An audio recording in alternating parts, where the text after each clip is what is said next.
দাদা শুনক শুনক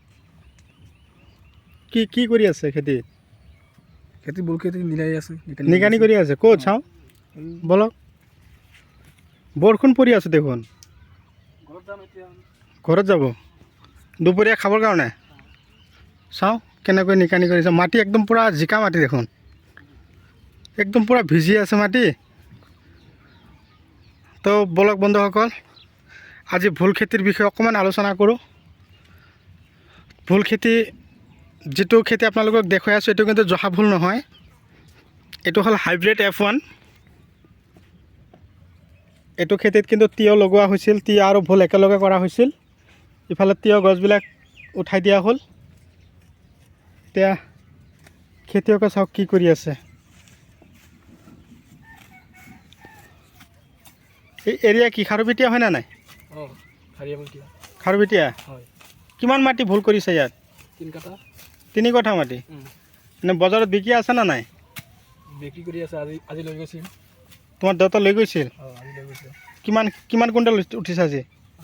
দুইটাই উঠিছে 50 কেজি মান 50 কিলো উঠিছে মাত্ৰ গছত লাগন দি আছে না আচ্ছা 3 কঠা মাটিত কমত 2-3 কুইণ্টেল উঠিব না নাই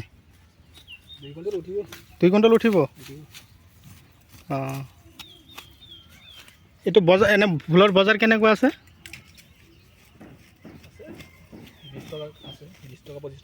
20-25 টকা কিলো আছে না আমাৰ পাইকাৰী বজাৰ যেটো কোনটো মাৰ্কেটত লৈ গৈছে বেচিমাৰি তো বন্ধুসকল আপোনালোকে ভিডিঅ'টো স্কিপ নকৰিব আৰম্ভণিৰ পৰা শেষলৈকে নিশ্চয় চাব আজি ভুল খেতিৰ ওপৰত অকণমান আলোচনা কৰি আছোঁ আপোনালোকে এই ভিডিঅ'টো চালে আশা কৰোঁ আপোনালোকে ভুল খেতি কৰিবৰ কাৰণে প্ৰস্তুতি ল'ব দুটা খেতি একেলগে কৰা হৈছিল তিয়হ আৰু ভুল চাব পাৰিছে তিয়হ গছবিলাকে একদম পূৰা কাটি চাফা কৰি তিয়হ লাগন দিছিল বিকা শেষ হ'ল তো এতিয়া ঘাঁহ বনবিলাক চাফা কৰি আছে এতিয়া খেতিত উন্নত ধৰণৰ ফাৰ্টিলাইজাৰ দিব উন্নত ধৰণৰ মেডিচিন দিব দিয়াৰ পিছত চাব গছত কেনেকুৱা ধৰণৰ ফলন দিয়ে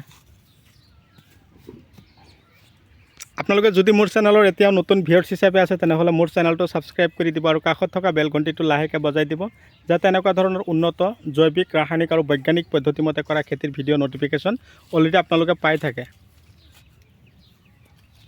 আপোনালোকে মোৰ ভিডিঅ'টো কোন ঠাইৰ পৰা চাই আছে আপোনালোকে ধুনীয়াকৈ কমেণ্টত লিখি দিব তো দুপৰীয়া সময় হৈছে ভাত খাবলৈ যাবই লাগিব না ইমান এইখিনি চাফা কৰা হ'ল আৰু অলপ আছে দেখোন আৰু 2-3 ঘণ্টা সময় লাগিলে শেষ হৈ যাব না ঠিকে আছে কষ্ট আমি কৰিব লাগিব কষ্ট কৰিলেহে আমাৰ ফল পোৱা যায় না কষ্ট কৰিলে ফল পোৱা যায় নিশ্চয় তো বন্ধুসকল আজিলৈ মই এইখিনিতে অন্ত মাৰিছোঁ পৰৱৰ্তী ভিডিঅ'ত পুনৰাই লগ পাম ধন্যবাদ